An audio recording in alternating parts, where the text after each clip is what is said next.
Bismillah, Assalamualaikum warahmatullahi wabarakatuh. Yang terhormat kepada Ibu Hari Suningsi, Magister Pendidikan selaku dosen pengampu mata kuliah Metodologi Penelitian Kuantitatif. Saya Natri Abela dengan NIM 070. Saya Andi Zara Yurianto dengan NIM 078. Saya Dela Nisa dengan NIM 045. Saya Anggita Aulia dengan NIM 053. Pada kesempatan kali ini, kelompok kami akan mempresentasikan instrumen penilaian kepada materi pertama, yaitu saya sendiri.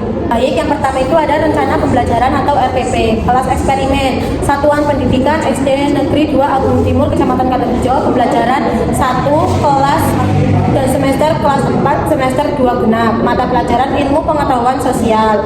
Alokasi waktu 6 kali 35 menit, 3 kali pertemuan. Yang pertama ada kompetensi dasar, indikator pencapaian, muatan pelajaran ilmu pengetahuan sosial. Kompetensi dasar mendeskripsikan kenampakan alam di lingkungan kabupaten atau kota dan provinsi serta hubungan dengan keberagaman sosial budaya. Indikator pencapaian kompetensi 3.1.1 menyebutkan tempat budaya daerah, menunjukkan ciri-ciri dan manfaat kenampakan alam, menentukan keragaman sosial di daerahnya, mengurangi keragaman budaya di daerahnya, membuktikan tempat suku bangsa yang ada di daerahnya, merencanakan ciri-ciri sosial dan budaya di kabupaten provinsi tempat tinggal. Yang B ada tujuan pembelajaran, disediakan gambar kenampakan alam, diharapkan siswa dapat menyebutkan macam-macam kenampakan alam. Kesediaan gambar kenampakan alam, diharapkan siswa dapat menyebutkan ciri-ciri penampakan alam. Ketika ada melakukan kegiatan tanya jawab, yang terakhir ada melalui kegiatan diskusi. Terus ada dengan kegiatan diskusi, diharapkan siswa dapat menyebutkan ciri-ciri terjadinya suatu peristiwa alam. Yang terakhir melalui kegiatan penugasan, diharapkan siswa dapat menjelaskan makna setiap penampakan alam. Yang D ada metode pembelajaran. Yang pertama ada pendekatan saintifik. Yang kedua ada model pembelajaran cooperative learning tipe 3T discovery learning. Yang C ada metode presentasi, ceramah, membaca, tanya jawab dan diskusi. Langkah-langkah kegiatan pembelajaran. Tahap pertemuan pertama tahap pembelajaran ada kegiatan pendahuluan persiapan atau orientasi apresi motivasi. Kelas dibuka dengan salam, menanyakan kabar, mengecek kehadiran, alokasi waktu 15 menit. Kelas dilanjutkan dengan doa dipimpin oleh salah seorang siswa, menyanyikan lagu Tanah Airku dipimpin oleh salah satu siswa. Siswa diberi motivasi dalam bentuk yel-yel. Siswa memperhatikan penjelasan guru tentang tujuan, manfaat dan aktivitas pembelajaran yang akan dilakukan. Kegiatan inti model cooperative learning tipe 3T, alokasi waktu 45 menit. Yang pertama itu penyajian kelas klasikal. Siswa memperhatikan penjelasan dari guru mengenai kenampakan alam. Siswa memperhatikan gambar beberapa kenampakan alam. Siswa menanggapi penjelasan guru. Siswa diberi kesempatan untuk membaca dan mencatat materi. Yang ketiga ada pembentukan tim. Siswa dibagi menjadi 4 kelompok. Selanjutnya permainan games. Siswa diajak belajar dengan menggunakan game tempat tangkap, turnamen. Guru menyiapkan soal sesuai dengan materi yang sudah dijelaskan. Siswa menyimak arahan guru tentang langkah-langkah bermain game cepat masing-masing kelompok. Yang ketiga ada kognisi tim. Kelompok siswa yang mendapatkan nilai tertinggi 1, 2, dan 3 akan diberi penghargaan. Siswa bersama kelompok mencatat jawaban dari pertanyaan yang diberi guru. Siswa bersama kelompok mempresentasikan hasil diskusi di depan kelas. Yang terakhir adalah kegiatan penutup. Siswa bersama alokasi waktu 10 menit. Siswa bersama guru melakukan refleksi. Siswa dan guru menyimpulkan materi yang telah dipelajari dan memberi kesempatan bertanya tentang kegiatan pembelajaran yang baru dilakukan. Siswa mencatat kesimpulan pembelajaran hari ini di buku catatan. Siswa mengajarkan evaluasi dan mengumpulkannya jika waktu pengajian telah selesai. Tindak lanjut pemberian tugas di rumah. Kelas ditutup dengan doa bersama dan dipimpin oleh salah satu siswa.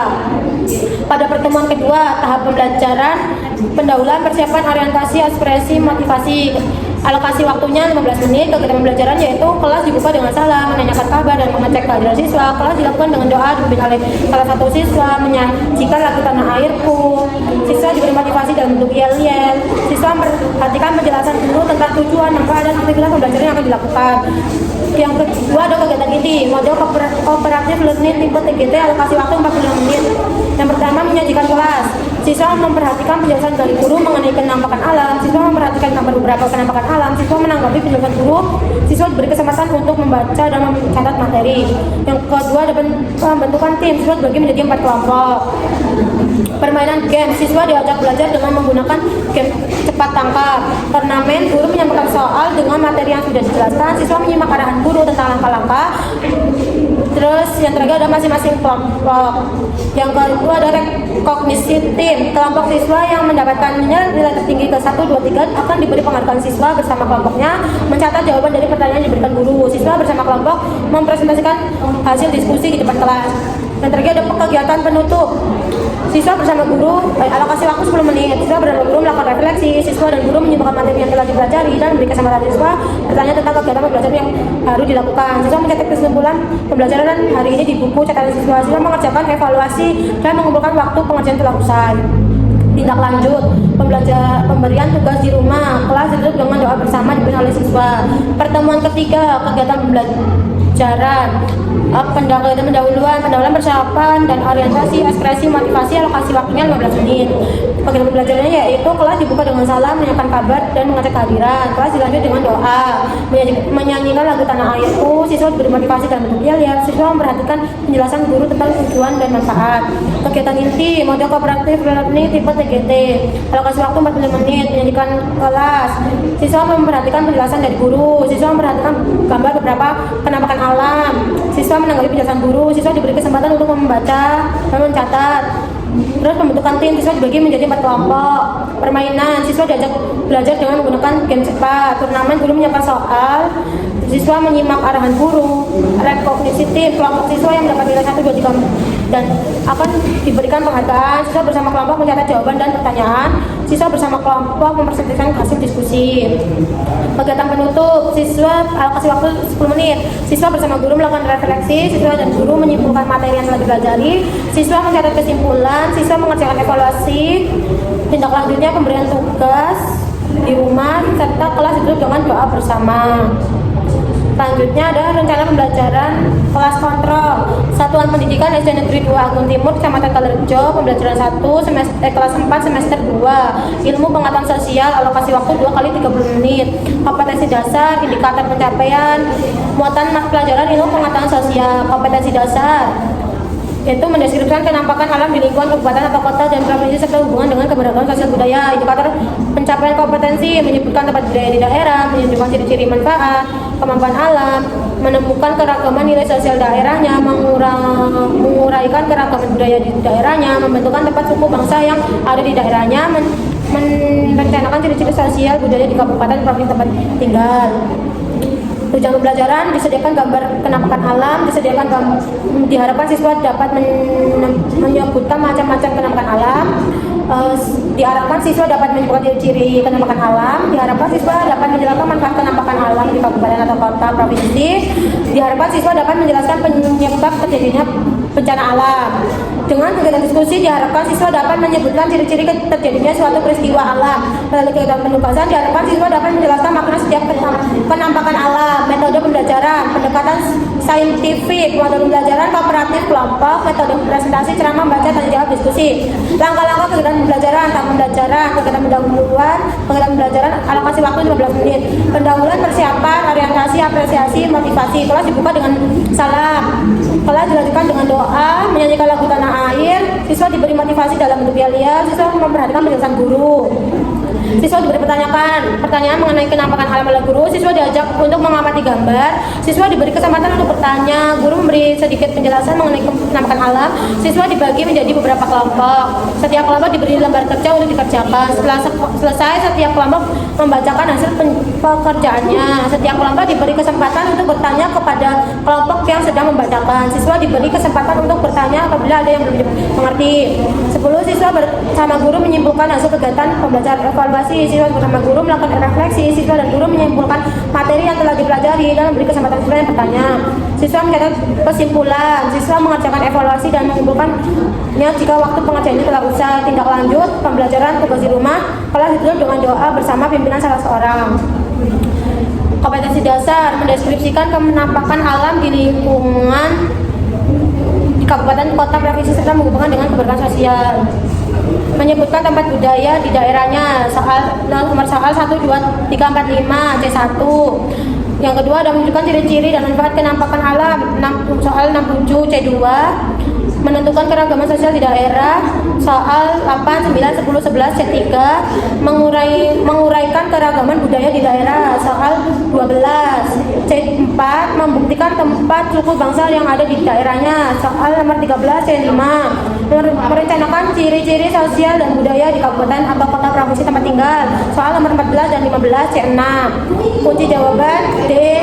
Jawaban 1 D, 2B, 3A, 4D, 5D, 6C, 7A, 8B, 9C, 10A, 11B, 12B, 13A, 14D, 15D. Kunci jawaban soal pretest dan posttest 1B, 2A, 3D, 4A, 5B, 6C, 7B, 8D, 9D, 10D. Sekian dari saya, selanjutnya akan dilanjutkan oleh pemateri 2. Di sini saya akan menyampaikan tentang soal pembelajaran IPS. Uji coba yang dijawab oleh siswa. Soal pertama, tempat wisata budaya yang terkenal di daerah Sumatera Utara adalah A. Candi Borobudur, B.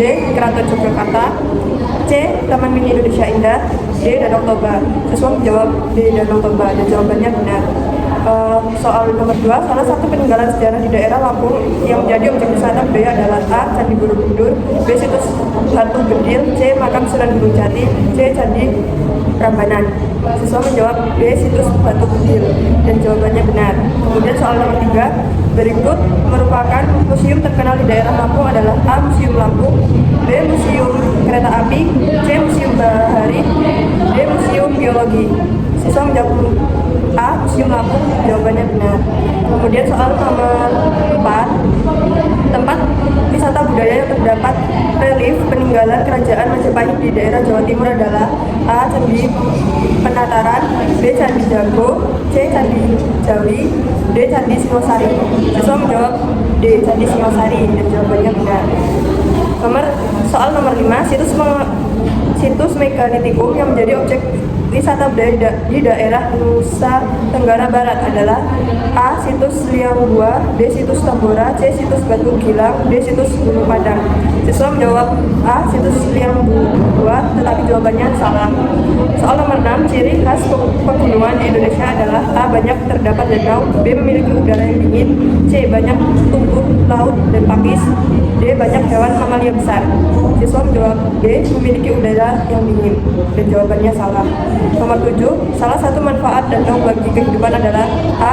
Sebagai tempat berkembang biak ikan, B. Menyuburkan tanah di sekitarnya, C. Mencegah banjir di wilayah sekitarnya, D. Sebagai habitat berbagai jenis burung. Dan jawabannya A. Benar. Nomor 8, keagamaan sosial masyarakat di Provinsi Bali sangat dipengaruhi oleh keberadaan tempat ibadah dan upacara keagamaan. Tempat ibadah dan upacara keagamaan yang menjadi ciri khas Bali adalah A. Masjid dan pengajian, B. Pura dan upacara nyepi, C. Gereja dan misa, D. Vihara dan perayaan Waisak. Jawabannya yaitu B. Pura dan upacara nyepi. Siswa menjawab benar. Kemudian soal nomor 9, masyarakat di Provinsi Papua memiliki keragaman budaya yang sangat kental. Salah satu bukti keragaman tersebut adalah menggunakan ratusan bahasa daerah yang berbeda antar suku.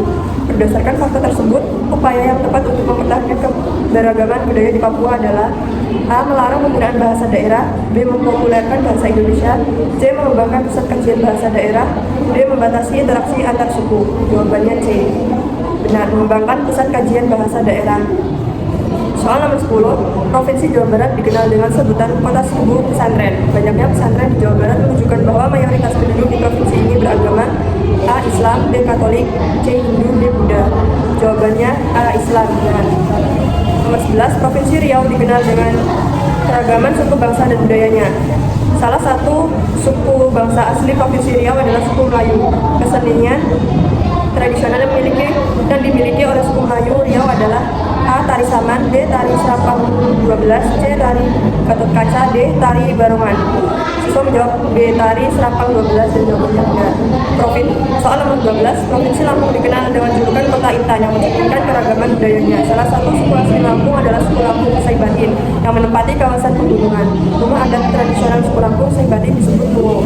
Luo memiliki atap berbentuk perahu terbalik dan melambangkan A. Harmoni sosial masyarakat, B. B. Kemampuan berlayar suku Lampung. C. Persatuan masyarakat Lampung. D. Mata pencaharian masyarakat suku Lampung. Jawabannya B. Kemampuan berlayar suku Lampung. Nah, soal nomor 13, Provinsi Kalimantan Barat memiliki keragaman suku bangsa yang tinggi. Salah satu suku asli Kalimantan Barat adalah suku Dayak yang tersebar di pedalaman dan sekitar tepi sungai. Berdasarkan fakta tersebut, bukti keberadaan pemukiman suku Dayak di Kalimantan adalah A. Terdapatnya rumah adat panggung di tepi sungai Kapuas. B. Banyaknya masjid tua di pusat kota Pontianak. C. Ditemukannya candi-candi Hindu di pedalaman Kalimantan Barat. D. Ramainya etnis Tionghoa di wilayah perkotaan. Di sini siswa tidak menjawab dan dinyatakan salah. Soal 14, Provinsi DKI Jakarta dikenal sebagai kota metropolitan dengan penduduk yang sangat majmuk. Beraneka ragam suku bangsa hidup berdampingan di wilayah ini untuk mempertahankan kemajmukan dan kerukunan antar warga. Pemerintah Provinsi DKI perlu mengambil kebijakan berupa A. Pembatasan arus urbanisasi ke Jakarta. B. Pelarangan ritual adat etnis minoritas. C. Pemberlakuan hukum Islam di seluruh wilayah. D. Perlindungan dan penghargaan terhadap keberagaman. Siswa menjawab D. Perlindungan dan penghargaan terhadap keberagaman. Dan jawabannya benar. Soal nomor 15, Provinsi Bali identik dengan mayoritas penduduknya yang memeluk agama Hindu. Namun di beberapa wilayah seperti Singaraja dan Denpasar juga terdapat komunitas Muslim yang cukup besar. Untuk menjaga keharmonisan antar umat beragama di Bali, sebaiknya pemerintah daerah A. Melarang pendirian tempat ibadah agama minoritas. B. Membatasi interaksi antar umat berbeda agama. C. Menetapkan Hindu sebagai agama resmi di seluruh Bali. D. Mengakomodasi kepentingan semua umat beragama. Siswa menjawab D. Mengakomodasi kepentingan semua umat beragama, dan jawabannya benar. Pada kali ini siswa mendapat nilai 80. Kemudian ada lampiran 13 hasil pretest soal pembelajaran IPS, posttest dan pretest. Yang pertama, soal pertama, salah satu peninggalan sejarah di daerah Lampung yang menjadi objek wisata budaya adalah A. Candi Borobudur. B. Situs Batu Bedil. C. Makam Sunan Gunung Jati. D. Candi Penataran. Siswa menjawab B. Situs Batu Bedil. Jawabannya benar. Berikut merupakan museum terkenal di daerah Lampung adalah A. Museum Lampung. B. Museum Kereta Api. C. Museum Safari. D. Museum Geologi. Siswa menjawab A. Museum Lampung, dan jawabannya benar. Kemudian lampiran 13 ada hasil pretest soal pembelajaran IPS, posttest dan pretest. Yang pertama dijawab oleh Adiba Kanza Azahra yang mendapatkan nilai 60. Kemudian hasil posttest soal pembelajaran IPS, Adiba Kanza Azahra mendapatkan nilai 80. Kemudian ada lampiran uji validitas. A. Uji validitas butir soal teknik person product moment correlation atau R. Butir soal dikatakan valid bila koefisien korelasi product moment lebih besar dari R tabel. Nilai signifikan kurang dari sama dengan A. Rumus yang digunakan untuk uji validitas dengan teknik korelasi product moment yaitu R itu sama dengan N dikali sigma XY dikurang sigma X dikali sigma Y dibagi akar dari N dikali sigma X kuadrat dikurang sigma X dikuadratkan dikali N dikali sigma Y kuadrat dikurang sigma Y dikuadratkan, di mana X skor variabel atau jawaban responden, Y skor total dan variabel jawaban responden, N jumlah responden. Nah, di sini ada langkah pertama yaitu menentukan skor jawaban siswa yang ada pada tabel. Kemudian uji validitas setiap butir soal. Pada tahap ini melakukan uji validitas butir soal dengan skor jawaban setiap butir diidentifikasi menjadi variabel X dan total jawaban menjadi variabel Y. Yang ketiga, menentukan nilai R tabel. N sama dengan 15, alfanya sebesar 5% atau 0,05, sehingga nilai R 0,05 titik 15 kurang 2 sama dengan 0,05 dikurang 13. Pada tabel produk moment hasilnya 0,533. Langkah keempat, menghitung nilai R hitung. Untuk soal nomor 1, jumlah sigma X yaitu 11, sigma Y 130, sigma X kuadrat 11, sigma Y kuadrat 1212, sigma XY 103, dan hasil untuk nilai R yaitu 0,649. Begitupun langkah selanjutnya untuk menghitung nilai R hitung sampai dengan soal nomor 15. Kemudian akan dilanjutkan oleh rekan saya. Kepadanya dipersilakan. Selanjutnya membuat keputusan. Nomor soal ada 15, tabel, hitung, kesimpulannya itu ada valid, tidak valid, dan seterusnya. Kemudian yang kedua yaitu uji reliabilitas, menghitung skor total. Skor total dihitung dengan mengumpulkan jawaban benar dari setiap siswa atau subjek penelitian. Ada 17 siswa dengan jumlah 130. Kemudian menentukan nilai proporsi P dan nilai Q. Jawaban benar siswa ke-1 yaitu P sama dengan S per K sama dengan 13/15 sama dengan 0,86 dan seterusnya. Kemudian tabel peluang itu ada 17, ada total skor atau XI, ada PQ, X, sigma I diambil sigma Y kuadrat. Kemudian menghitung varian total dengan V tabel sama dengan sigma X1 diambil sigma per N diambil 1 sama dengan 192,19 per 17,1 sama dengan 12,01. Kemudian menghitung nilai reliabilitas dengan R11 sama dengan K per K1 V tabel diambil sigma PQ per V tabel. Terus R11 15 per 15 diambil 1 12,01 diambil 3,24 per 12,1 jumlahnya itu 0,730. Kemudian menentukan kriteria reliabilitas dari hasil perhitungan di atas, maka hasil uji reliabilitas mendapatkan nilai 0,7030 yang dinyatakan reliable. Hasil tersebut dapat dilihat di tabel kriteria reliabilitas di bawah ini. Tabel kriteria reliabilitas interval koefisien reliabilitas yaitu 0,800 diambil 1,00 yaitu sangat reliable dan seterusnya. Kemudian uji tes kesukaran. Untuk mengetahui tingkat kesukaran, butir tes digunakan rumus berikut. TK sama dengan B per JS. Keterangannya TK itu tingkat kesukaran, B banyaknya siswa yang menjawab benar pada butir tersebut, JS jumlah seluruh siswa beserta tes. Dan langkah-langkah menentukan tes kesukaran. Yang pertama, menghitung skor total. Skor total dihitung dengan menjumlahkan jawaban benar setiap siswa. Tabel jawaban siswa itu ada 17, jumlahnya ada 130. Kemudian menghitung indeks kesukaran soal. Butir soal pertama yaitu TK sama dengan 11/17 sama dengan 0,64 dan selanjutnya. Kemudian menentukan kriteria kesukaran. Ada 15 soal. CS 17, B 11, 8, 10, 5, 6, 4, 9, 10, 8, 14, 9, 9, 13, 7, TK. Dan tingkat kesukaran itu ada sedang, sukar, dan mudah. Dilihat dari tabel di atas dapat disimpulkan bahwa indeks kesukaran dari 15 soal diketahui 2 soal mempunyai indeks kesukaran mudah, 11 soal mempunyai indeks kesukaran sedang, dan 2 soal mempunyai indeks kesukaran sukar.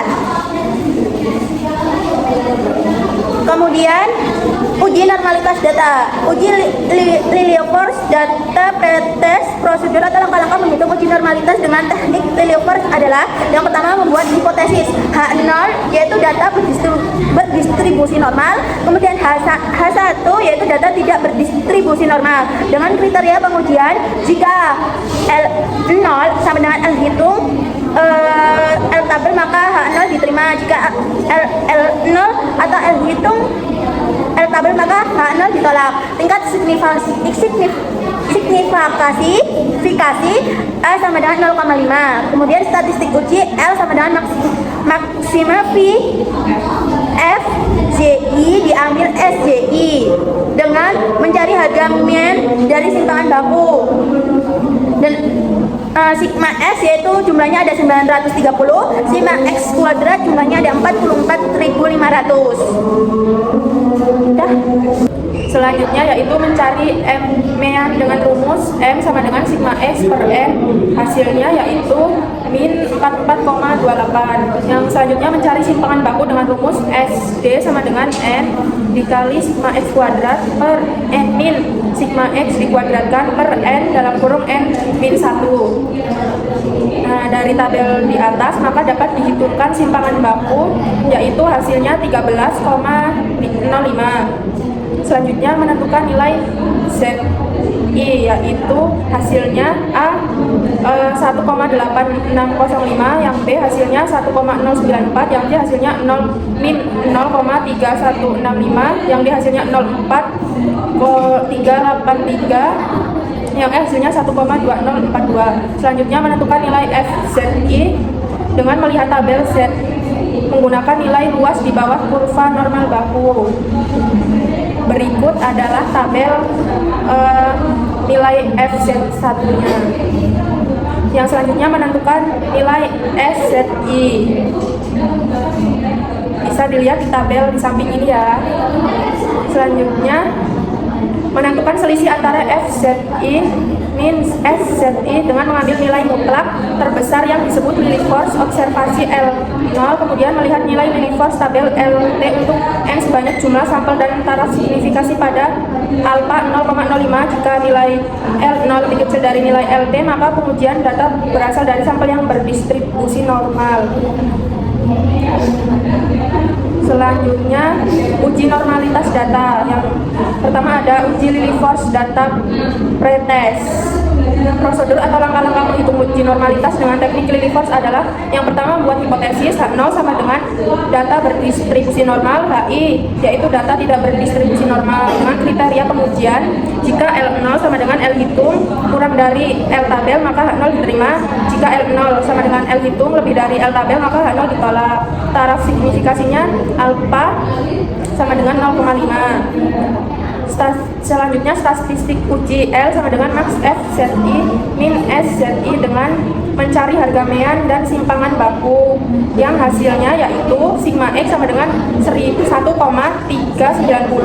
X sigma X kuadratnya yaitu 95,100. Selanjutnya mencari mean dengan rumus sigma X per N yang hasilnya 66,19. Selanjutnya mencari simpangan baku dengan rumus SDN sama dengan SD sama dengan N kali sigma X kuadrat min sigma X dikuadratkan per N. Nah, dari tabel di atas maka dapat dihitung simpangan bakunya hasilnya 12,43. Nilai ZI bisa dilihat di tabel berikut. Yang ke-8 menentukan nilai FZI dengan melihat tabel berikut juga. Selanjutnya menentukan nilai FZI juga bisa dilihat di tabel berikut. Nah, selanjutnya menentukan selisih antara FZI min SZI dengan mengambil nilai mutlak terbesar dari yang disebut Lillie Force observasi L0, kemudian melihat nilai tabel LT untuk N sebanyak jumlah sampel dan taraf signifikasi pada alpha sama dengan 0,05. Jika L0 lebih kecil dari nilai LT, maka pengujian data berasal dari sampel yang berdistribusi normal. Nah, untuk menentukan selisih antara FZI dan FSZI bisa dilihat di tabel berikut. Nah, berdasarkan tabel yang sudah yang ada di samping, tabel tersebut dapat disimpulkan bahwa L0 sama dengan 0,190 sedangkan LI dengan N sama dengan 21 dan pada taraf nyata 0,05 sama dengan 0,190. Dengan ini nilai LO lebih kecil dari LI, maka data tersebut berdistribusi normal. Selanjutnya lampiran 20 uji homogenitas. Uji homogenitas yang pertama ada uji Fisher. Rumus yang digunakan untuk uji homogenitas dengan uji F yaitu F hitung sama dengan varian terbesar dikurang varian terkecil. Prosedur atau langkah-langkah penyelesaian uji homogenitas data sebagai berikut. Yang pertama menentukan taraf signifikasi alpha 0,05 untuk menguji hipotesis. Kriteria pengujian terima HO jika F hitung kurang dari F tabel, tolak H0 jika F hitung lebih dari F tabel. Menghitung varian setiap kelompok dengan rumus S kuadrat sama dengan sigma X kuadrat min sigma X dikuadratkan per N. Berikut ada perhitungan varians data per pretest, yaitu dengan hasil sigma X sama dengan 930, sigma X kuadrat sama dengan 44,500. Selanjutnya uji Fisher F, rumus dengan digunakan untuk uji homogenitas dengan uji F yaitu F hitung sama dengan varian terbesar kurang varian terkecil. Prosedur langkah-langkah penyelesaian uji homogenitas data berikut menentukan taraf signifikasi A sama dengan 0,05 untuk menguji hipotesis kriteria pengujian. Terima H0 jika F hitung kurang F tabel, tolak H0 jika F hitung lebih dari F tabel. Yang kedua adalah menghitung varian setiap kelompok dengan rumus S kuadrat sama dengan sigma X kuadrat min sigma X dikuadratkan per N. dengan perhitungan data post test berikut. Bisa dilihat di editor tuh. Dengan hasil sigma X sama dengan 1,390 sigma X kuadrat 95,100. S kuadratnya hasilnya yaitu 147, F hitungnya hasilnya 1,06. Yang selanjutnya tentukan F tabel untuk taraf signifikasi A, DK1, DK pembilang, NA-1 dan DK2 sama dengan DK penyebut NH kurang 1. Yang keempat, membandingkan nilai F hitung dengan F tabel. Nilai F hitung yaitu 1,06 sedangkan F tabel dengan DB pembilang sama dengan 21 dan DB penyebut 21 kurang 1 min 20 dengan taraf signifikasi alfa sama dengan 0,05, maka diperoleh F tabel yaitu 2,12. Oleh karena itu F hitung kurang dari F tabel, maka H0 diterima dan dapat disimpulkan kedua data tersebut memiliki variasi yang sama. Selanjutnya lampiran kedua satu yaitu uji hipotesis. Uji Pairit. Untuk mengetahui hasil hipotesis menggunakan rumus uji Pairit sampel T tes yaitu dengan rumus T hitung sama dengan sigma D per N per S per N per akar N. Selanjutnya menentukan hipotesis dengan langkah-langkah penyelesaian. H0 sama dengan mu2 sama dengan 0 atau mu1 sama dengan mu2. Tidak terdapat perbedaan yang signifikan antara sebelum dan sesudah diberi perlakuan. Hi sama dengan mu1 kurang mu2 tidak sama dengan 0 atau mu1 tidak sama dengan mu2. Terdapat perbedaan yang signifikan sebelum dan sesudah diberi perlakuan. Menentukan taraf signifikasi yaitu alfa sama dengan 5% dalam kurung 0,05. Kaidah pengujian H0 ditolak jika T hitung lebih dari T tabel atau T value kurang dari alfa. HA diterima jika T hitung kurang dari T tabel atau T value lebih dari alfa. Selanjutnya menentukan T hitung dan T tabel dengan tabel berikut. Nah, dari tabel tadi dapat diperoleh yaitu B-nya sama dengan minus 460, S-nya dapat diperoleh 17,271. Menentukan nilai aturan penolakan HO. HO ditolak jika T hitung lebih dari T tabel. Selanjutnya menentukan keputusan karena T hitung 17,271 lebih dari T 0,05 bagi 20 sama dengan 2002,086. Dapat disimpulkan bahwa menolak HO artinya bahwa ada perbedaan sebelum dan sesudah diberikan model pembelajaran kooperatif Teams Games Turnamen. Sekian presentasi yang bisa Bapak kami sampaikan. Bila ada salah kata kami mohon maaf. Kami akhiri. Wassalamualaikum warahmatullahi wabarakatuh.